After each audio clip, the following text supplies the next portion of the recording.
Meus irmãos, vamos dar prosseguimento à exposição do livro de Daniel, agora no capítulo 5. Nas 4 primeiras exposições, nós contemplamos a vida de um homem chamado Nabucodonosor. Agora, ele sai de cena e entra um outro homem chamado Belsazar, um parente de Nabucodonosor. E nesse capítulo 5 de Daniel, o que nós vamos ter é a história de como ele viveu e de como ele morreu. Quem foi Belsazar? O último rei da grande Babilônia. Filho de Nabonido. Nabonido provavelmente era genro de Nabucodonosor. Casou-se com a filha de Nabucodonosor. E Nabonido era o rei. E o filho dele, este homem chamado Belsazar, era corregente com ele. E ele era, portanto, como eu entendo, neto de Nabucodonosor e uma espécie de rei ou vice-rei da Babilônia. E o que nós vamos ver aqui hoje, meus irmãos, o tema da nossa reflexão é muito solene. É o terrível dia em que as misericórdias de Deus chegam ao fim para um homem.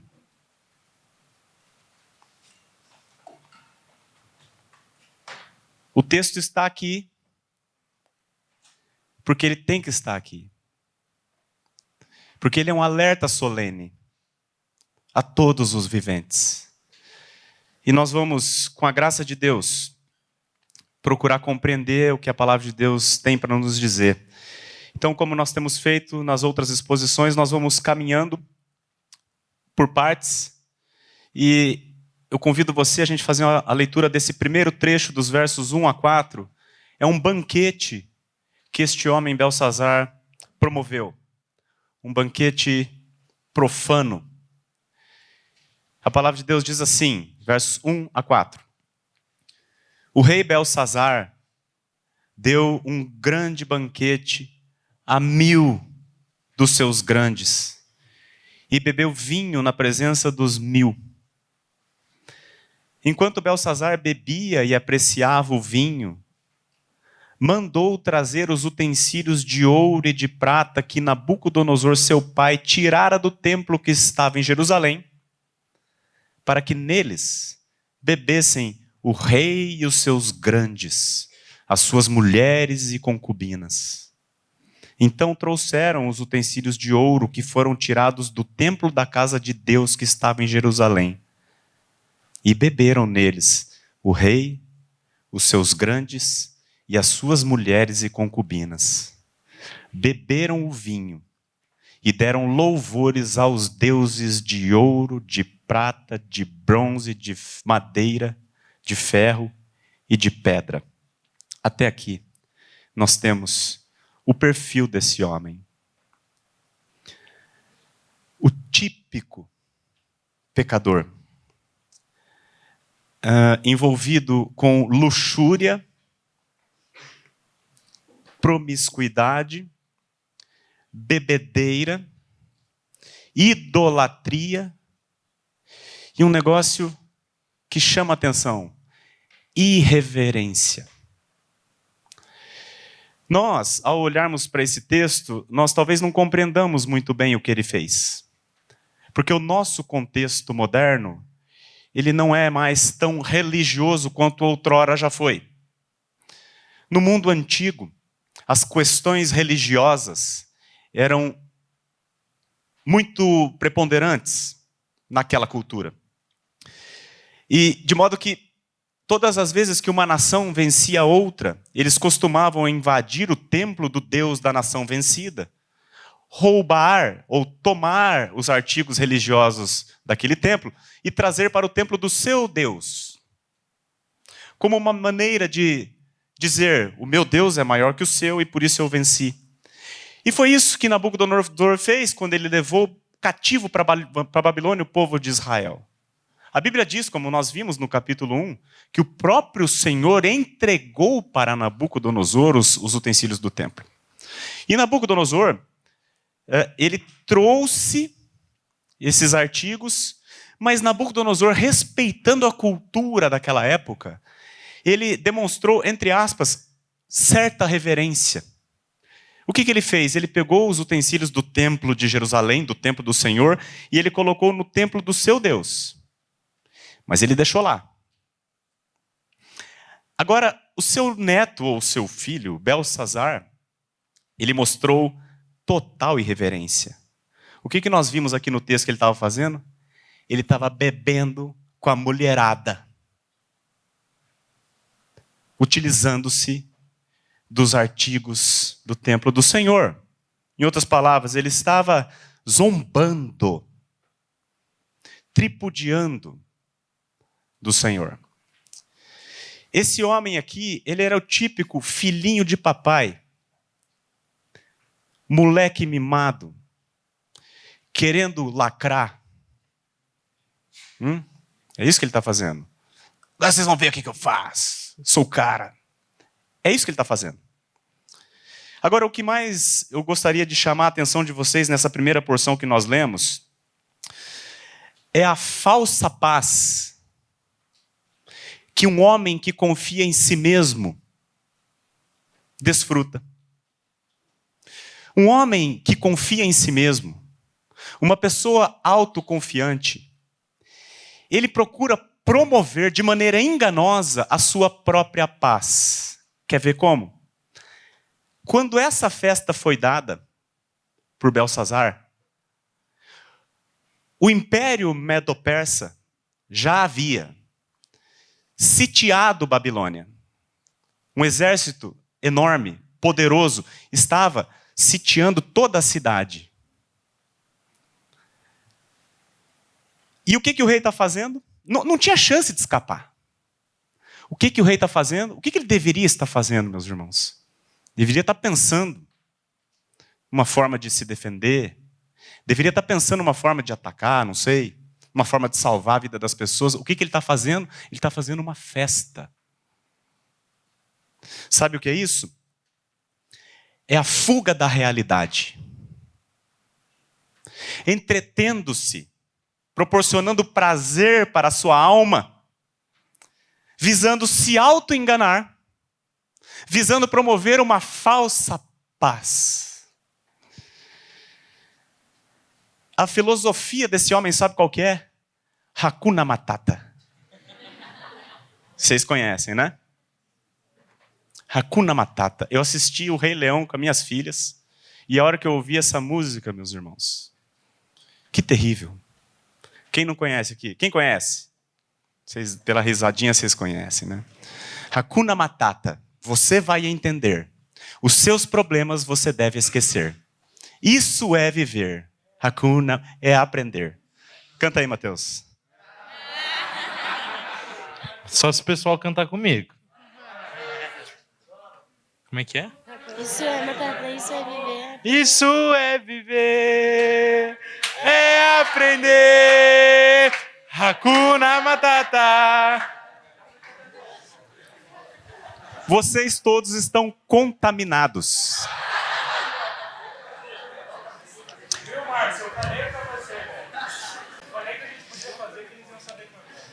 Meus irmãos, a gente dá risada, mas é sério. E num filme da Disney, como muitos outros, tenta-se implementar para nós uma filosofia tola de vida. Quando eu estava assistindo com as minhas filhas, esperei terminar o filme, sentei com elas e falei: filhas, os seus problemas você tem que esquecer. Isso é diabólico. Não é assim que se resolvem as coisas. O que esse homem está fazendo aqui? A sua cidade cercada, exércitos poderosos, ele faz uma festa. Seus problemas você deve esquecer. Isso é viver, é aprender. Morreu naquela noite. E está agora no inferno. nesse exato momento. 2.600 anos se passaram. E faz 2.600 anos que ele está pegando fogo. É sério. É sério. Nós vivemos, irmãos, a geração do hedonismo. A busca incessante pelo prazer. E a fuga incansável das responsabilidades. É assim que nós temos sido ensinados a viver. Maximizando o prazer e fugindo totalmente de qualquer responsabilidade. Essa filosofia Hakuna Matata de se viver é a filosofia mais tola que se pode abraçar. Fuja dela. Todo homem é responsável diante de Deus pelas suas ações. Cada uma delas. Não se deixe levar pela filosofia do Timão e do Pumba. É um javali e um, sei lá que bicho que é aquele lá. Isso é filosofia de animais. Não de seres humanos redimidos pela cruz. Embora, meus irmãos, o homem em estado de pecado, aquele autoconfiante, procure promover a paz, essa paz é ilusória e um dia, subitamente, ela será tirada. Como nós vamos ver na sequência do texto, versos 5 a 9, o fim da paz, da falsa paz de Belsazar. Verso 5, no mesmo instante, apareceram uns dedos de mão de homem e escreviam defronte do candeeiro na caiadura da parede do palácio real. E o rei via os dedos que estavam escrevendo. Então se mudou o semblante do rei, e os seus pensamentos o turbaram. As juntas dos seus lombos se relaxaram, e os seus joelhos batiam um no outro. O rei ordenou em alta voz que se introduzissem os encantadores, os caldeus e os feiticeiros. Falou o rei e disse aos sábios da Babilônia: qualquer que ler esta escritura e me declarar a sua interpretação, será vestido de púrpura, trará uma cadeia de ouro ao pescoço e será o terceiro no meu reino. Então, entraram todos os sábios do rei, mas não puderam ler a escritura, nem fazer saber ao rei a sua interpretação. Com isto, se perturbou muito o rei Belsazar, e mudou-se-lhe o semblante, e os seus grandes estavam sobressaltados. Os ímpios não desfrutam paz. A paz ilusória que eles acham ter, um dia chega ao fim. Jesus conta uma parábola de um homem insensato que enriqueceu-se, e ele acumulou, e ele fala: o que eu vou fazer? Eu tenho muita coisa, já sei o que eu vou fazer. Vou construir uns celeiros maiores, e depois eu vou dizer para minha alma: folga, regala-te, relaxa, se diverte. Mas Deus lhe disse: louco, nesta noite te pedirão a tua alma, e o que tens preparado, para quem será? Este homem, Belsazar, era este louco. E nessa noite, chegou o dia em que a alma dele foi requerida. O juízo de Deus, meus irmãos, é repentino. Jesus diz assim: eis que eu venho como um ladrão. Veja no versículo 5, no mesmo instante. No mesmo instante em que ele se divertia, desfrutando a sua paz ilusória, no mesmo instante, o juízo de Deus o alcançou. Já viu aquela expressão, a conta chega? A conta chegou para esse cara.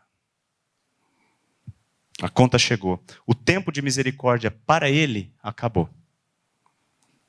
Agora, para esse homem, resta apenas uma expectativa horrível de juízo e fogo, como diz Hebreus. E, meus irmãos, quão terrível é o juízo de Deus. A Bíblia diz que horrível coisa é cair nas mãos do Deus vivo.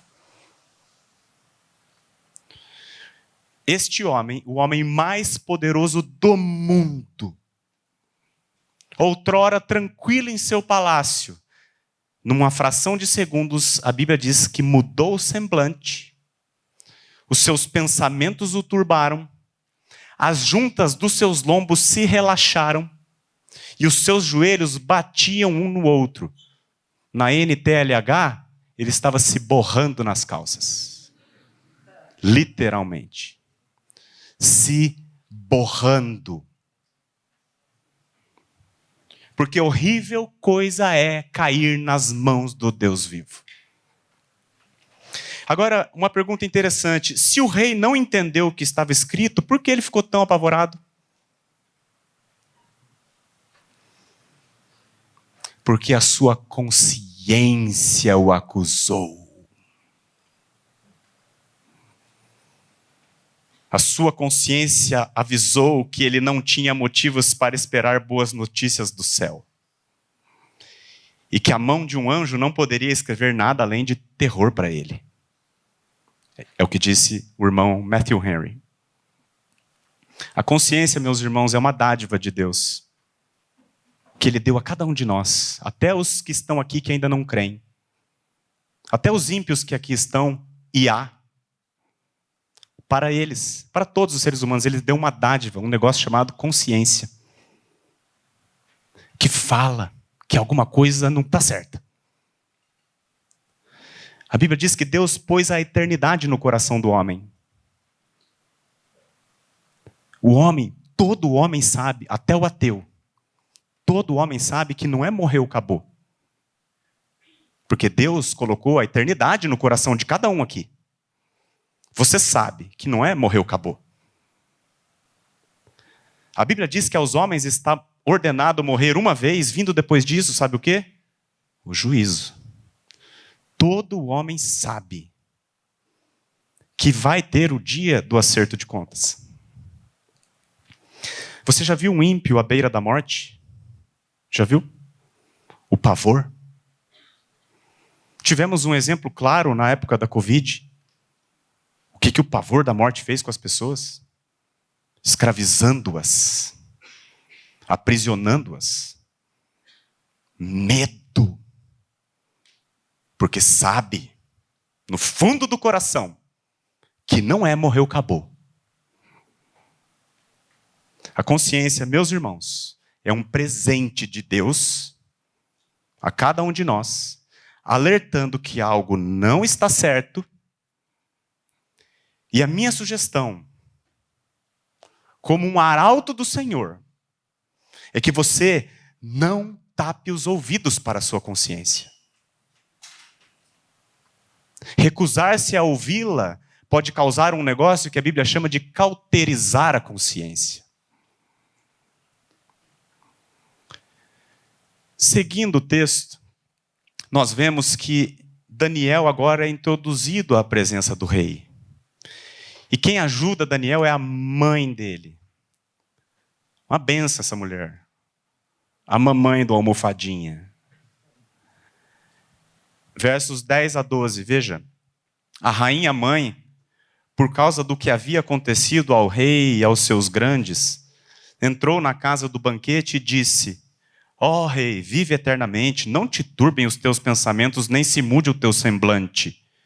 Há no teu reino um homem que tem o espírito dos deuses santos. Nos dias de teu pai, se achou nele luz e inteligência e sabedoria como a sabedoria dos deuses.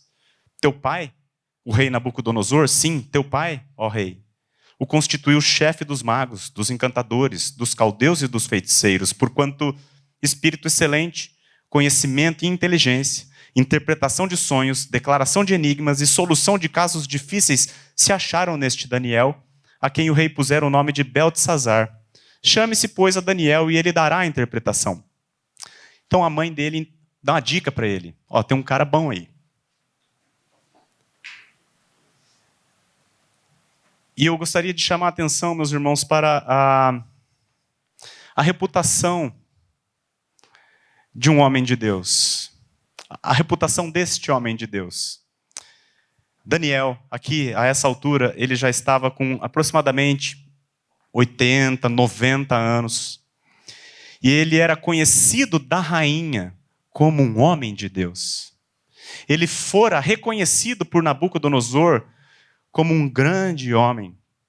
Ele fora colocado por Nabucodonosor como uma espécie de primeiro-ministro.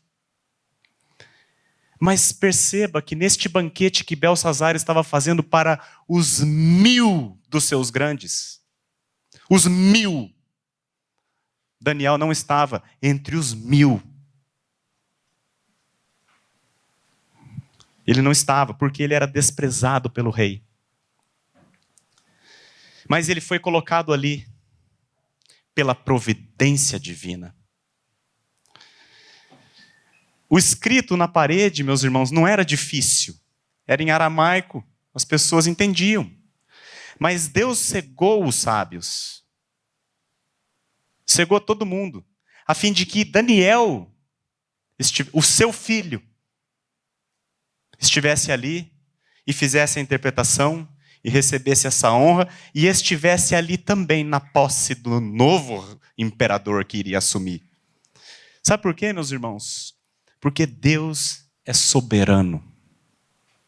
Ele faz todas as coisas de acordo com o conselho da sua vontade, com o beneplácito da sua vontade. E ele pôs o Daniel ali. Os servos de Deus, irmãos, geralmente, neste mundo, eles serão colocados lá de escanteio. Você não vai estar entre os 1000 dos grandes. Porém, quando a coisa aperta, os sábios não podem resolver. Os cientistas não podem resolver. Os caldeus, os feiticeiros, seja lá quem for, ninguém pode resolver. Somente Deus tem a solução para os casos difíceis. E quando a coisa aperta, é aos servos de Deus que os ímpios vão procurar. Porque só Deus tem as respostas para as verdadeiras questões da vida. Só Ele. Mais ninguém. Então Daniel é introduzido na presença do rei, versos 13 a 16. Então Daniel foi introduzido à presença do rei. Falou o rei e disse a Daniel: És tu aquele Daniel dos cativos de Judá que o rei, meu pai, trouxe de Judá? Tenho ouvido dizer a teu respeito que o Espírito dos deuses está em ti e que em ti se acham luz, inteligência e excelente sabedoria. Acabaram de ser introduzidos à minha presença os sábios e os encantadores para lerem esta escritura e me fazerem saber a sua interpretação, mas não puderam dar a interpretação destas palavras. Eu, porém, tenho ouvido dizer de ti que podes dar interpretações e solucionar casos difíceis. Agora, se puderes ler esta escritura e fazer-me saber a sua interpretação, serás vestido de púrpura, terás cadeia de ouro ao pescoço e serás o terceiro no meu reino.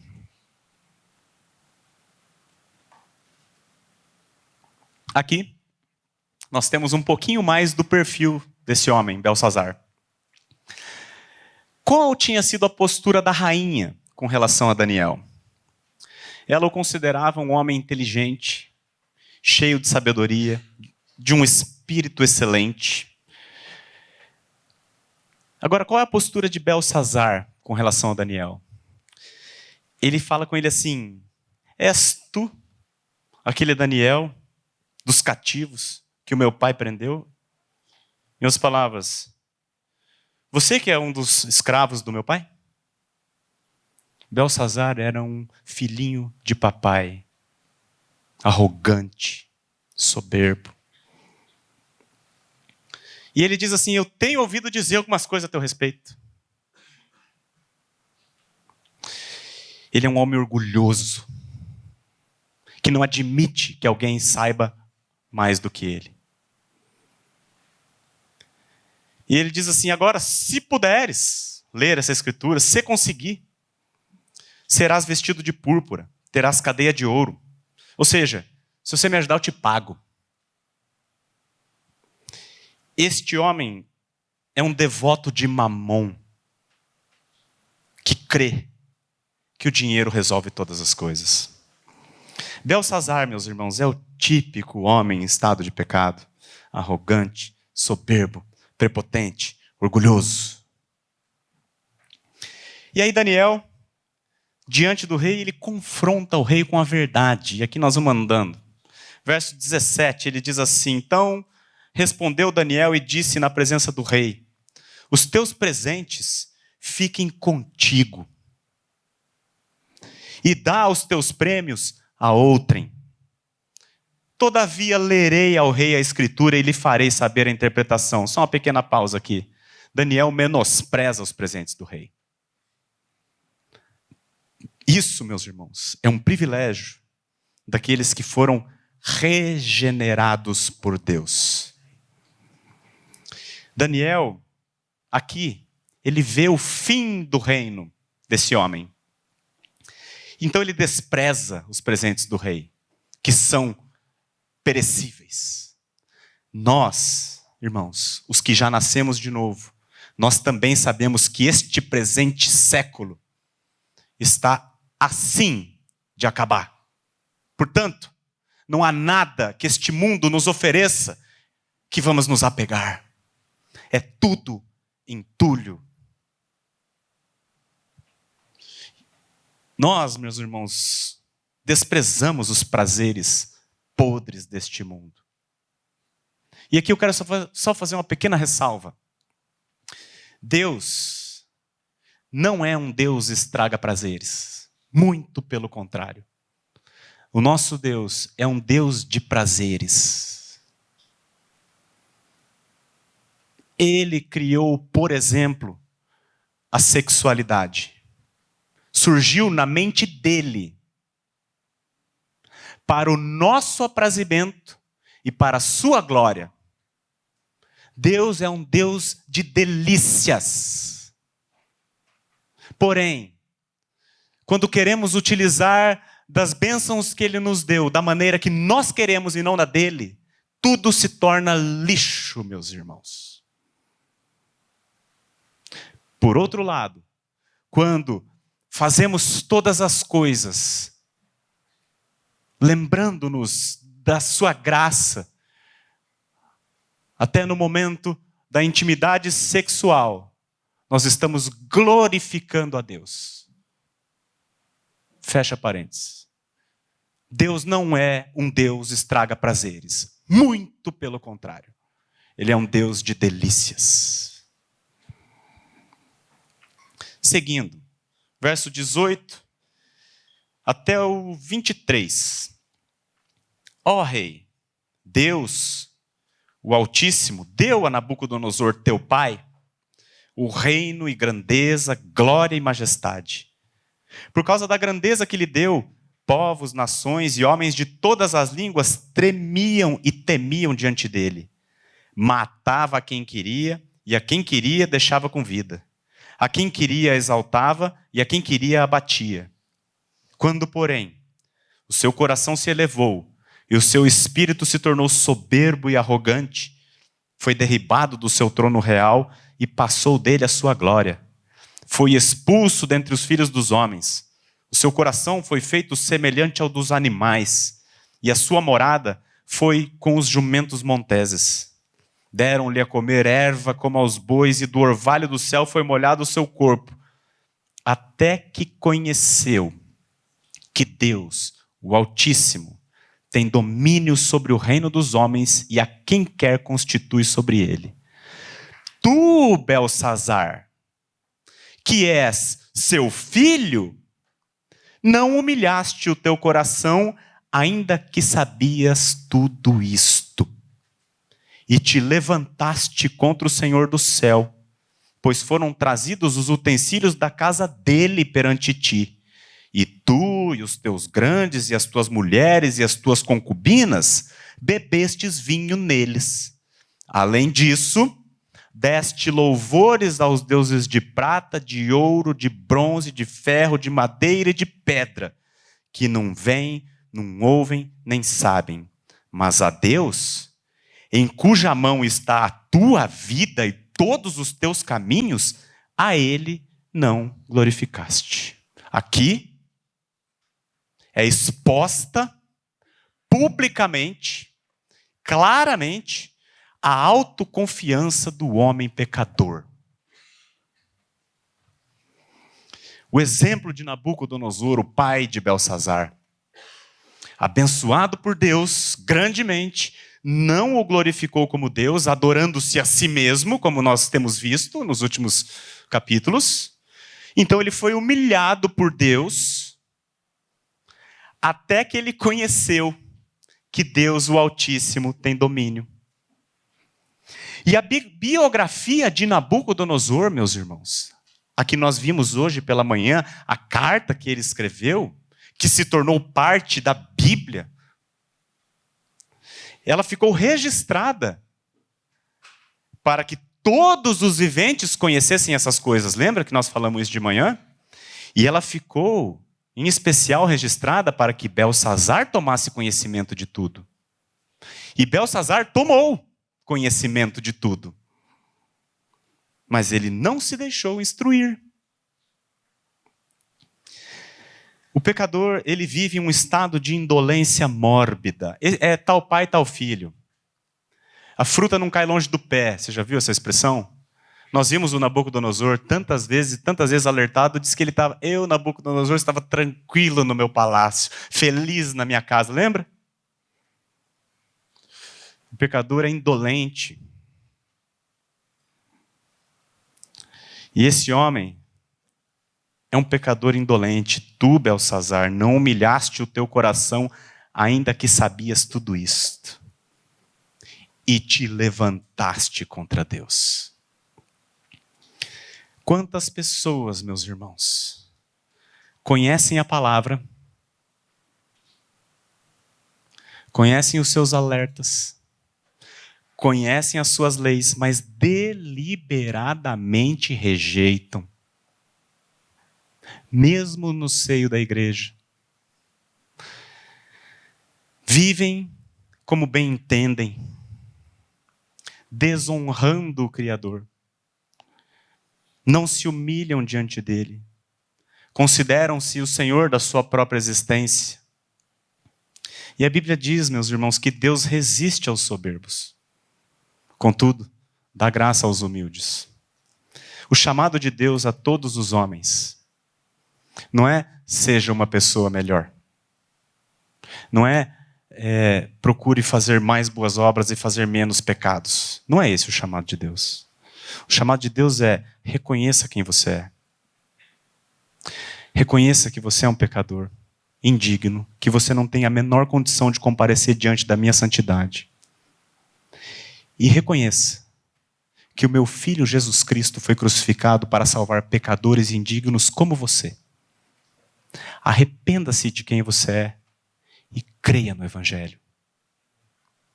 O Senhor Jesus diz até hoje, vinde a mim. Vinde a mim. Aquele que vem a mim, de modo nenhum lançarei fora. Meus irmãos, Deus amou o mundo de tal maneira que Ele deu o seu Filho unigênito para que todo o que nele crê não pereça, mas tenha vida eterna.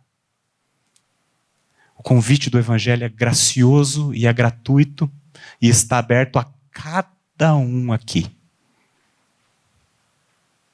Aquele que vem a mim, de modo nenhum lançarei fora. E Jesus não pode mentir.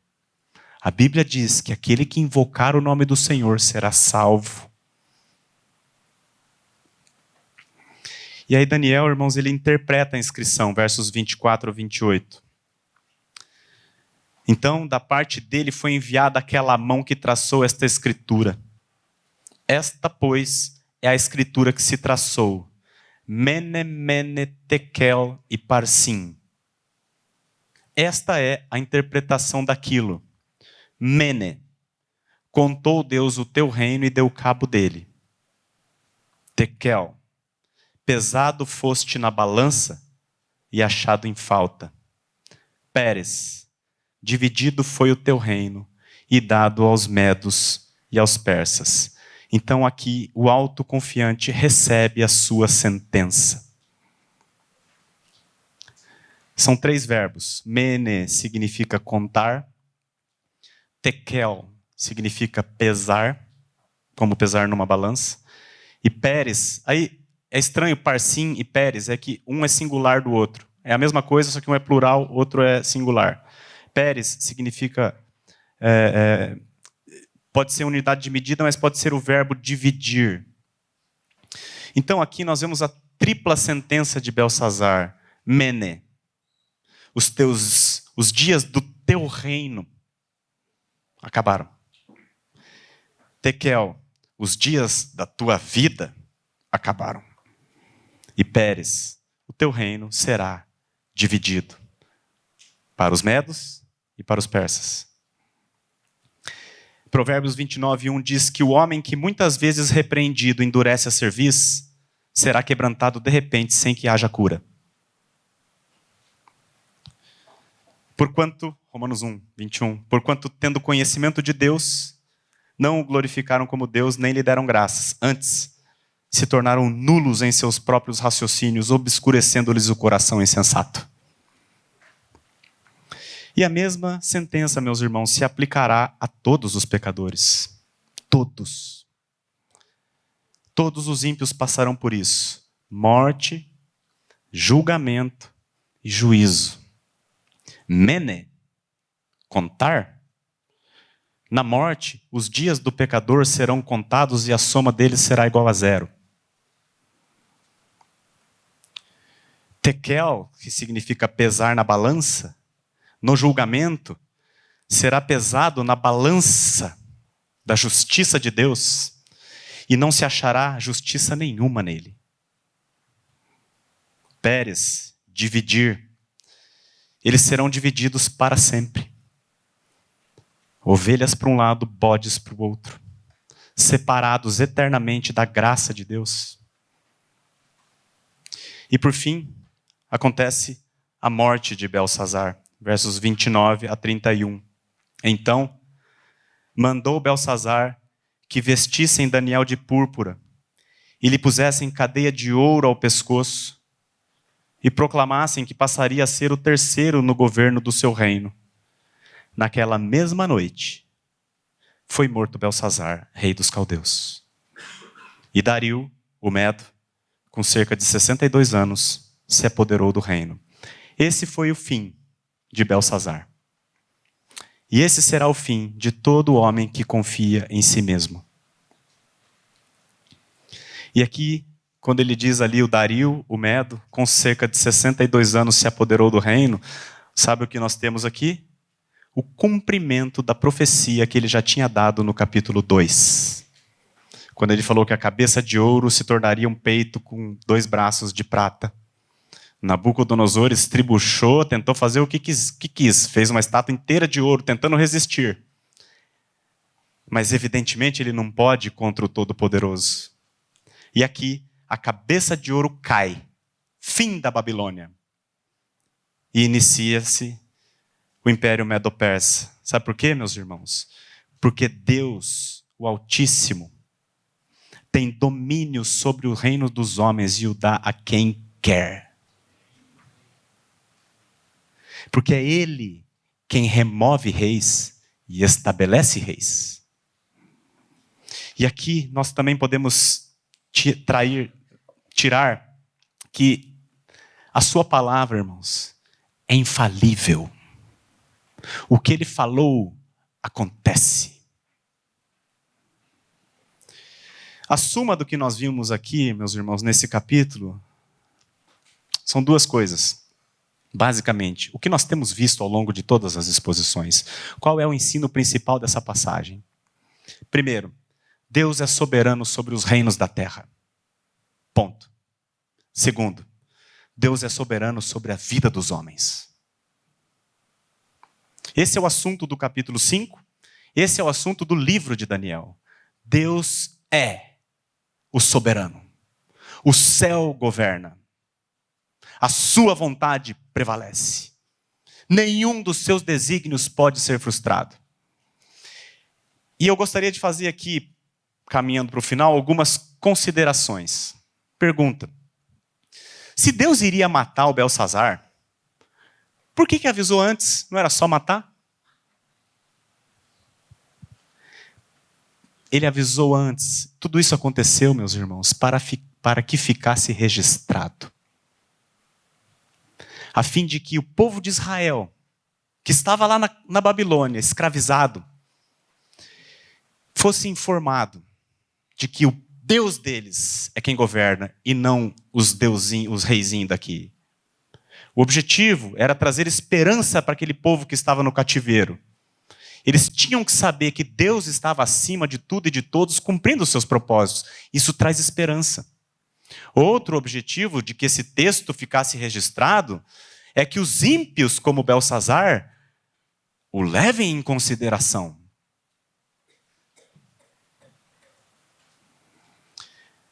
Para que possamos entender o que Deus está fazendo conosco, é importante revisar o que ele fez com outros, disse um pensador. Vou repetir. Para que possamos entender o que Deus está fazendo conosco, é importante revisar o que ele fez com outros. O sábio é aquele que aprende com a experiência do outro. O tolo é aquele que sofre o dano. O registro do que acontecera com Nabucodonosor ficou disponível para todos os viventes e ficou muito disponível para Beltsazar. E visava instruí-lo, mas ele rejeitou a instrução.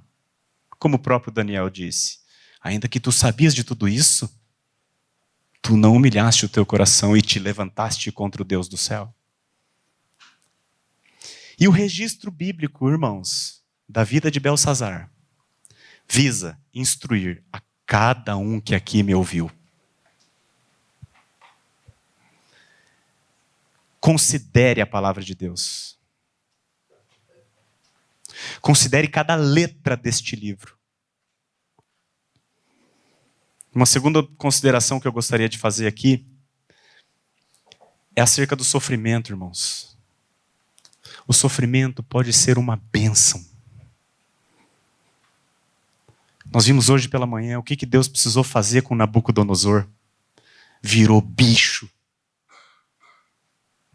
Aquele que pensava ser Deus precisou ser feito um bicho para entender que era gente. O sofrimento pode ser uma bênção. Não caia na mentira da teologia da prosperidade. Uma das maiores bênçãos que Deus pode conceder àqueles a quem Ele quer salvar é quando Ele aflige aquela pessoa por amor. Asaf, depois você leia o Salmo 73. Ele quase desistiu de ser crente, como se isso fosse possível. Porque ele disse que ele olhava a prosperidade dos perversos, sempre tranquilos, nada acontece com eles, eles prosperam, ganham dinheiro, está tudo certo, e eu aqui, crentão, só estou me lascando. E ele vai derramando e vai vomitando toda a sua insatisfação. Mas em um determinado momento ele fala assim no Salmo: até que eu entrei no santuário do Senhor, e eu atinei para o fim deles.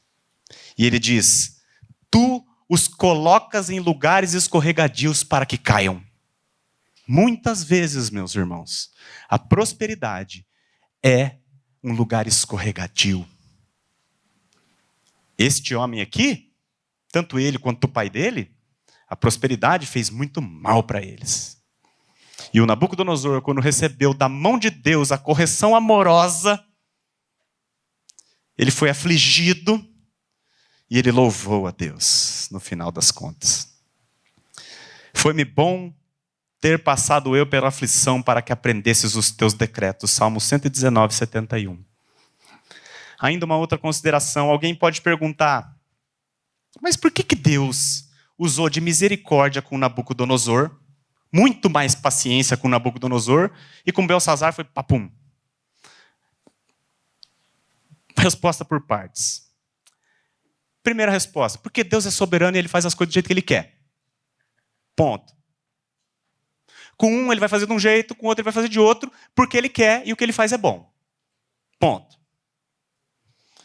Agora, se porventura você fez essa pergunta no seu coração, por que que ele deu tanta, não teve misericórdia do Beltsazar? Teve e muita.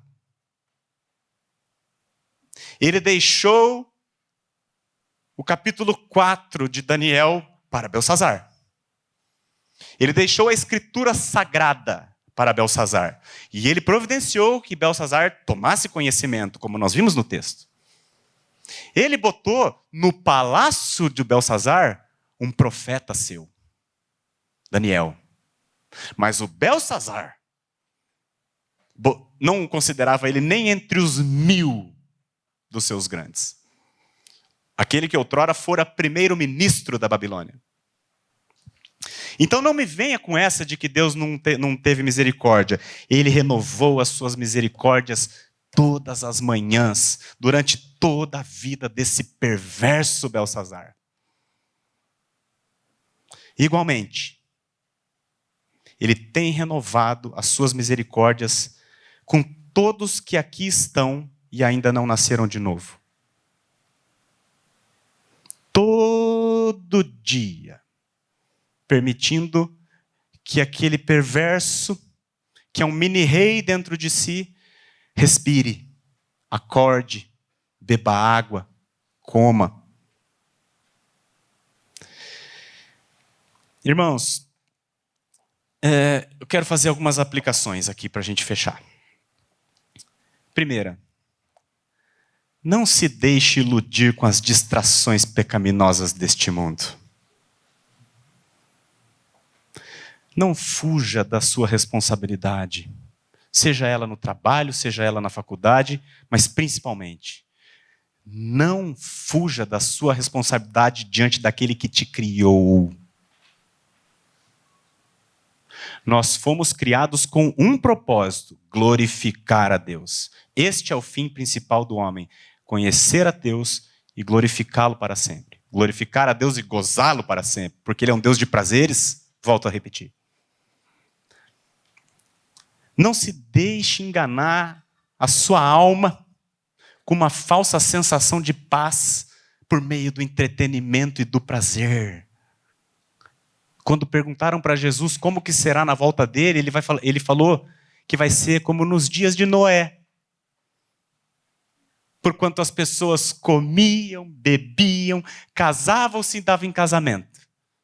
Até o dia em que Noé entrou na arca e veio o dilúvio e consumiu a todos.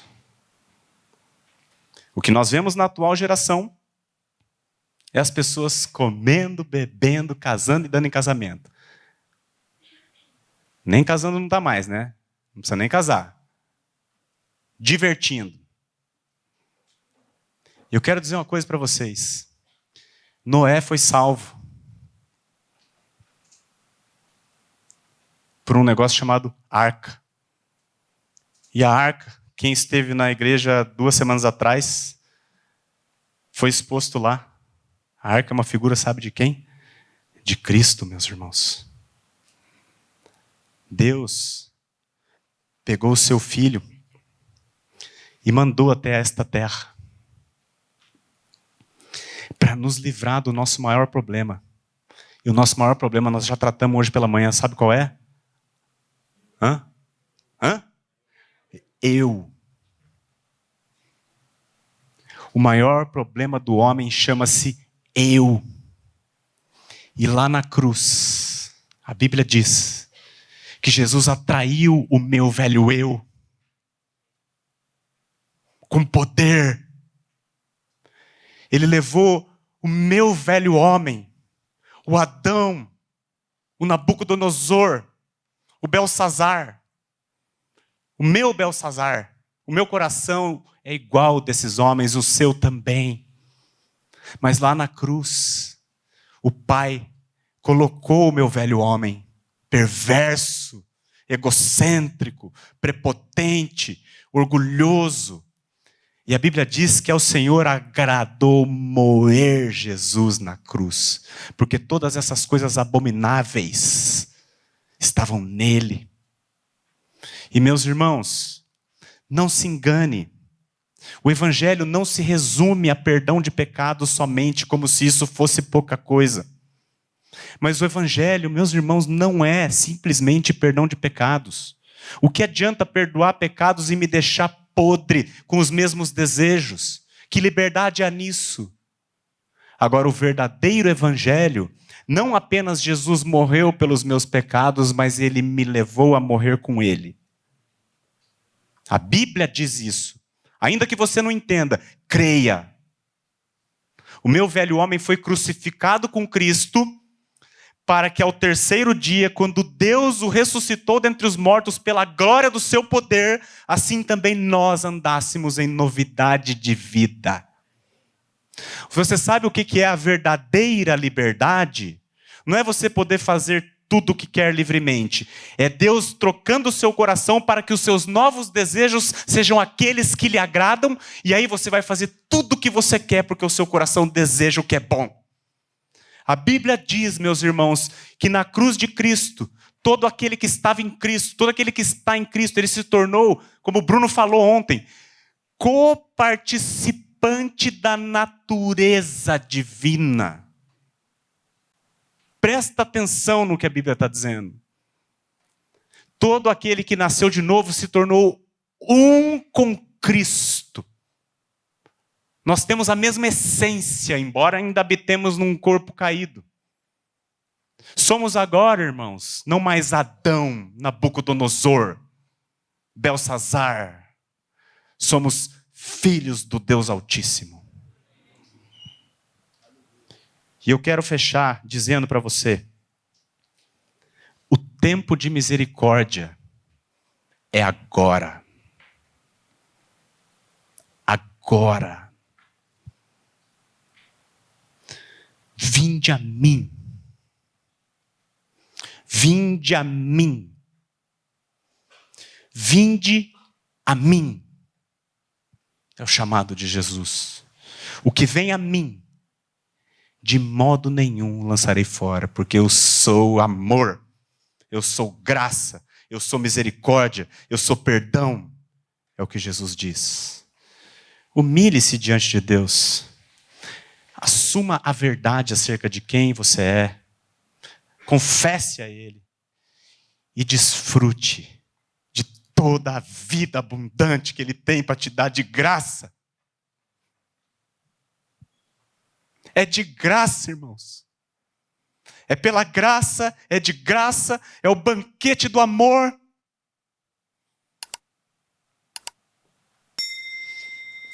Como escaparemos nós se negligenciarmos tão grande salvação? E eu finalizo com um imperativo de Isaías. Não precisa abrir, eu vou ler para vocês. Isaías 55, 6 e 7. Buscai o Senhor enquanto se pode achar. Invocai-o enquanto está perto. Deixe o perverso o seu caminho, o iníquo os seus pensamentos. Converta-se ao Senhor, que se compadecerá dele, e volte-se para o nosso Deus. Sabe por quê? Porque é rico em perdoar. O convite está aberto a cada um aqui. Eu já entrei na festa. Tem mais gente que entrou. Eu já estou nessa festa. O banquete da graça. Vamos orar. Pai querido, obrigado, Senhor, por quem Tu és, o soberano, onipotente, maravilhoso. Obrigado, Senhor, pela Tua palavra, que é solene, que nos confronta, que não vem nos massagear o ego, mas vem nos afligir em amor. Obrigado, porque como um pai que ama o filho, assim o Senhor corrige a todos quantos o Senhor ama e quantos recebe. Obrigado, Pai, pela Tua longanimidade. Todos nós aqui nascemos rebeldes a ti. Nascemos como pequenos reis, déspotas, tiranos, orgulhosos.